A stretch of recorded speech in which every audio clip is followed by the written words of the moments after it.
Assalamualaikum warahmatullahi wabarakatuh. Perkenalkan, nama saya Yeni Hartika, mahasiswa UIN Raden Patah Palembang dengan NIM PPG 2510418331 dengan nomor akun 160191000378. Tempat tugas SMA Negeri 9 Oku. Alamat tempat tinggal Desa Panggal-Panggal, Kecamatan Semidang Aji, Kabupaten Ogan Komering Ulu, Sumatera Selatan. Assalamualaikum warahmatullahi wabarakatuh. Waalaikumsalam warahmatullahi wabarakatuh. Tiga. Berisa.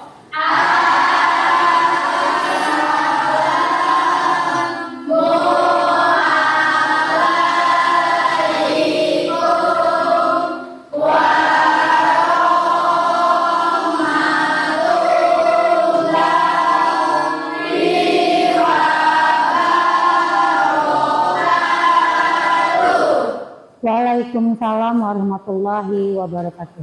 Silakan duduk kembali anak-anak.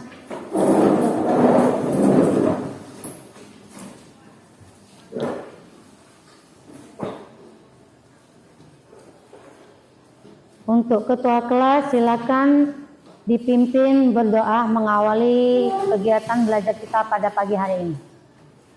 Baiklah teman-teman, marilah kita berdoa bersama-sama untuk memulai pembelajaran kita pada pagi hari ini. Berdoa, mulai. Amin. Marilah teman-teman kita berdiri untuk menyanyikan lagu wajib dari Sabang sampai Merauke bersama-sama. Selesai nak, silakan duduk kembali.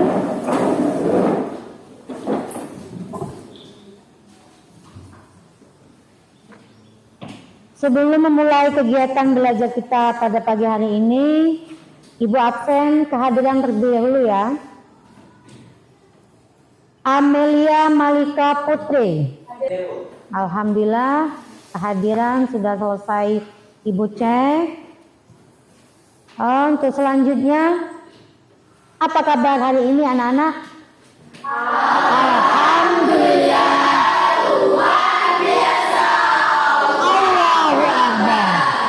Alhamdulillah.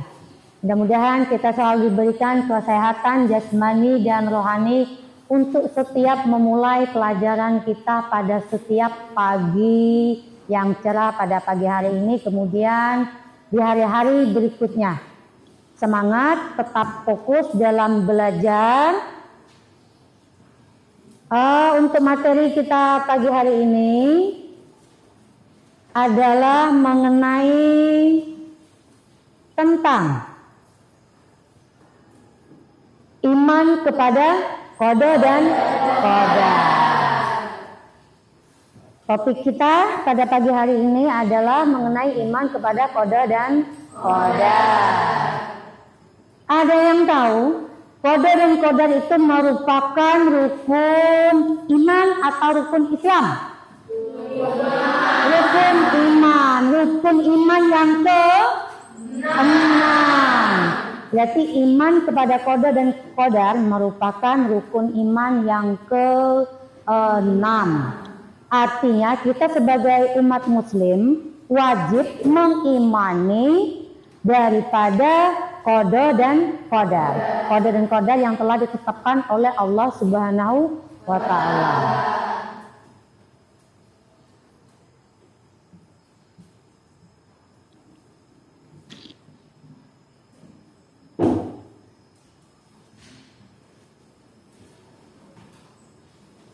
Selanjutnya, mengenai pengertian iman kepada qada dan qadar. Ada yang bisa menjelaskan mengenai pengertian qada ataupun qadar? Naura, silakan nak. Qada itu adalah ketetapan atau keputusan yang telah Allah buat, sedang izadi atau azali itu.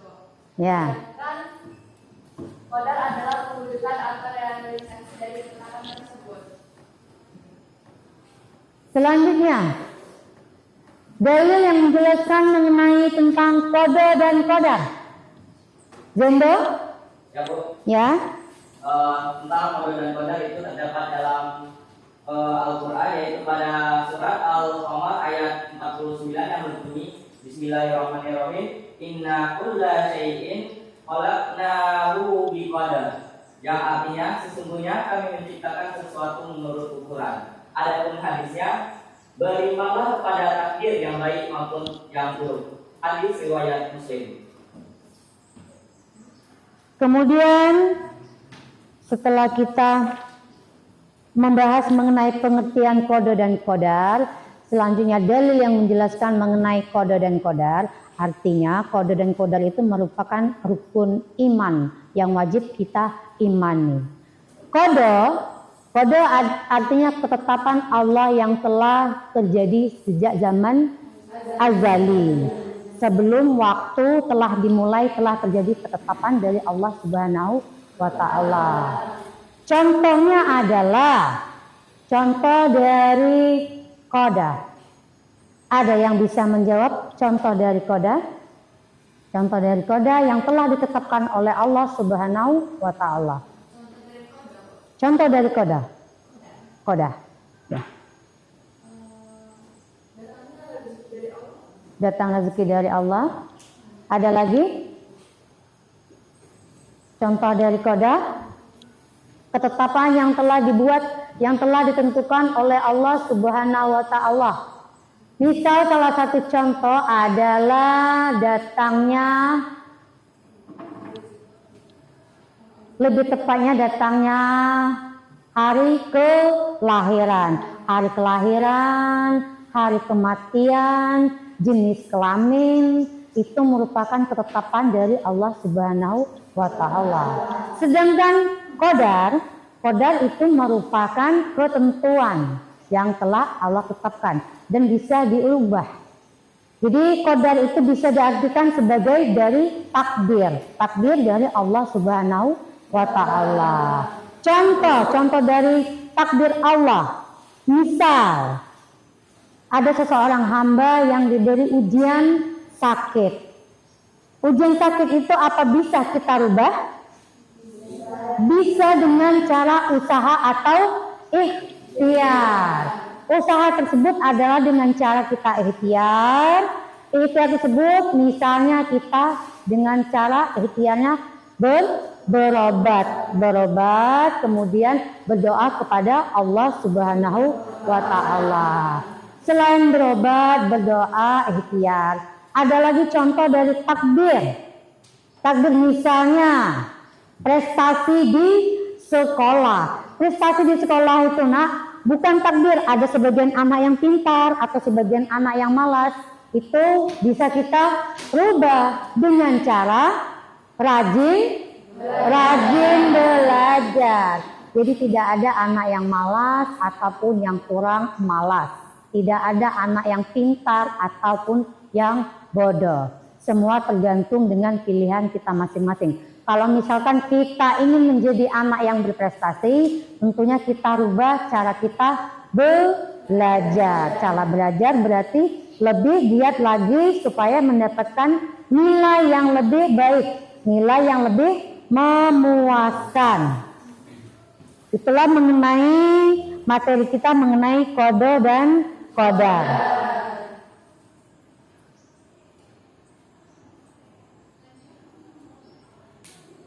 Selanjutnya, setelah Ibu menyampaikan materi di sini, nanti kita akan buat kelompok. Di kelas ini cukup 2 kelompok. Kelompok yang akan setelah menyimpulkan atau mempresentasikan hasil dari diskusi kelompok, kemudian maju ke depan untuk persentase. Nah ya.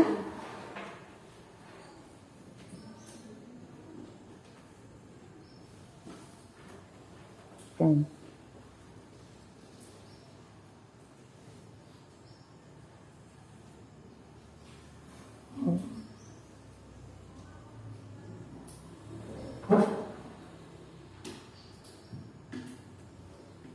Selanjutnya, macam-macam kode dan qadar. Macam-macam kode dan kodar. Naura, silakan dibacakan nak. Kode mugram dan kode mualah. Ya. Kode mugram itu adalah ketetapan yang tidak dapat diubah, sedangkan kode mualah itu adalah ketetapan yang dapat diubah dengan usaha dan doa. Oke. Selanjutnya, contoh atau penerapan dalam kehidupan sehari-hari mengenai kode dan kodar. Ibu tunjuk Dona, silakan Dona dibacakan Dona. Belajar bersungguh-sungguh untuk ujian dan bersabar saat mengalami musibah. Itu contoh penerapan kode dan kodar dalam kehidupan sehari-hari. Jadi apapun yang telah ditetapkan oleh Allah Subhanahu wa taala, mau tidak mau kita sebagai hamba, kita sebagai makhluk ciptaan Allah harus menerima dengan lapang dada, dengan hati yang ikhlas. Apapun yang telah terjadi, apapun yang telah ditetapkan oleh Allah. Termasuk dari segi apapun, dari segi takdir, dari segi per individu. Dari segi per individu apa? Misalnya contoh dari segi fisik seseorang. Fisik seseorang kurang tinggi, kurang cantik itu relatif sama. Yang jelas kita harus bersyukur atas nikmat yang telah diberikan oleh Allah Subhanahu wa taala. Selanjutnya Ibu minta di kelas ini membuat kelompok 2 kelompok 1 dengan kelompok 2, masing-masing jumlah 10 siswa. Karena di kelas kita berjumlah 20, jadi Ibu bagi 2, 10. Kelompok 1 dengan kelompok 2. Adapun materinya, materi tentang tugas kelompok itu sama lah ya, mengenai makna beriman kepada kode dan kodar. Silakan berkelompok, silakan buat kelompok, silakan duduk sesuai kelompok masing-masing. Bu pilih ini 4, ini 6, silakan mendekat ke kelompoknya. Silakan berkelompok. Kelompok anak-anak. Selanjutnya silakan dipilih nutulin kelompok masing-masing, dirangkum materi sama mengenai kode dan kodar. Lebih tepatnya materi yang akan kalian bahas adalah makna beriman kepada kode dan kodar. Silakan dirangkum materinya. Ibu kasih waktu sekitar 10 menit. 10 menit cukup ya. Silakan berkelompok.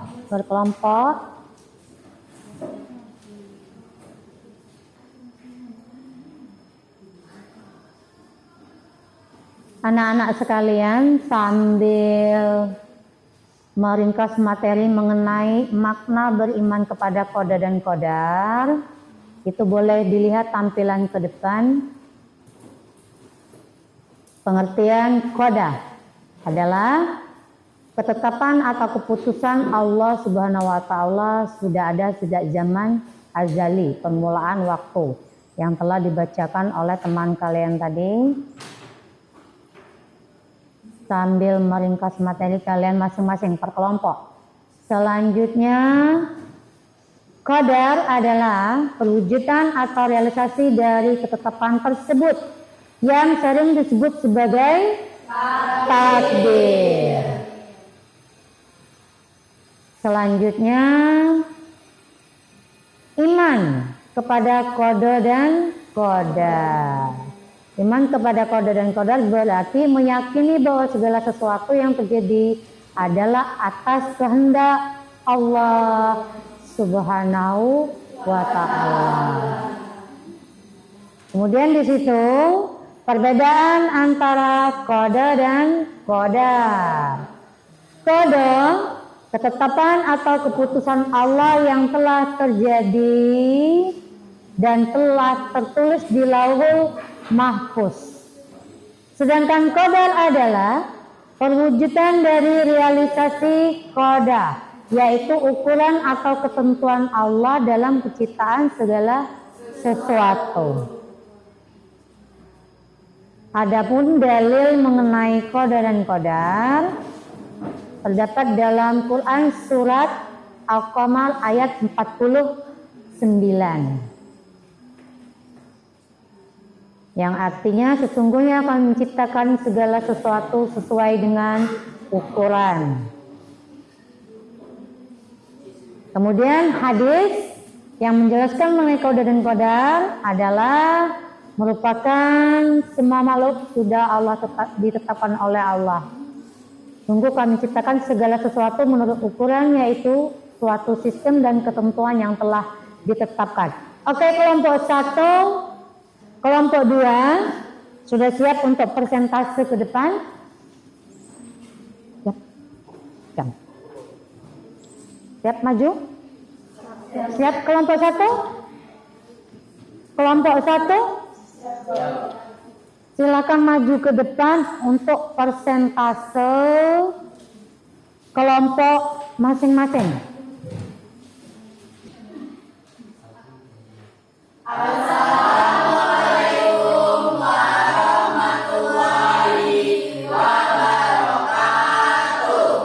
Waalaikumsalam warahmatullahi wabarakatuh. Sekian presentasi dari kami. Apabila ada salah kata kami mohon maaf. Wassalamualaikum warahmatullahi wabarakatuh. Waalaikumsalam warahmatullahi wabarakatuh.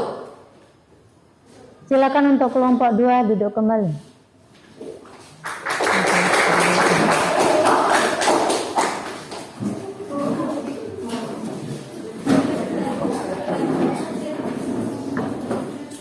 Kelompok 1 dan kelompok 2 silakan duduk di tempat masing-masing, di kursi masing-masing.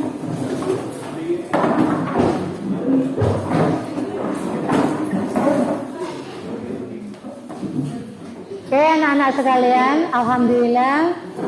Terima kasih untuk kelompok 1 sudah maju tampil ke depan untuk persentase. Dan terima kasih juga untuk kelompok 2 sudah tampil ke depan dan mempersasakan mengenai makna beriman kepada qada dan qadar. Kemudian sampai di akhir pembelajaran bahwasanya nilai dan hikmah kepada qada dan qadar. Mari kita simpulkan bersama-sama. Kita lihat ke depan. Nilai dan hikmah iman kepada qada dan qadar. Yang pertama adalah nilai-nilai keimanan. Yang pertama, kita membangun ketenangan jiwa dan ketentraman hati.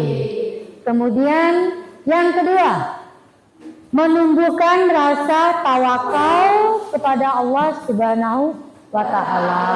Kemudian yang ketiga, melahirkan sikap sabar dan syukur atas ketetapan yang telah Allah takdirkan. Kemudian yang terakhir, yang keempat adalah menjauhkan diri dari sifat iri dan sombong terhadap qada dan qadar dari Allah Subhanahu wa Ta'ala. Apapun yang telah terjadi mesti kita terima dengan lapang hati, tanpa harus merasa iri atas kelebihan orang lain dan merasa sombong atas kelebihan yang dimiliki oleh diri sendiri. Yang terakhir adalah hikmah. Hikmah dari beriman kepada qada dan qadar. 1. Mendorong untuk terus berikhtiar dan berusaha untuk lebih baik. Atau dalam konteks pembelajaran supaya lebih baik, mendapatkan nilai yang lebih baik, mendapatkan nilai yang lebih sempurna. Kemudian yang kedua adalah memperkuat keberanian dan ketabahan. Yang ketiga, membangkitkan optimisme, rasa optimis atau pikiran positif terhadap takdir yang telah ditetapkan oleh Allah. Yang keempat, menghilangkan rasa keputusasaan. Artinya segala sesuatu yang telah terjadi harus kita terima dengan lapang hati, dengan besar hati, tanpa merasa atau menghilangkan rasa putus asa. Kemudian yang kelima, membentuk akidah yang kokoh dalam diri masing-masing individu. Kemudian yang keenam, meningkatkan ketaatan kepada Allah Subhanahu wa Ta'ala, bahwasanya ketetapan yang telah terjadi itu adalah atas izin atau kehendak dari Allah Subhanahu wa Ta'ala. Dari hikmah belajar qada dan qadar, ya, semua yang terjadi adalah atas izin qadarullah ataupun atas ketetapan Allah. Oke, sekian untuk pembelajaran mengenai qada dan qadar kita pada pagi hari ini. Sama-sama mari kita ucapkan alhamdulillah. Sekali lagi kita ucapkan alhamdulillah.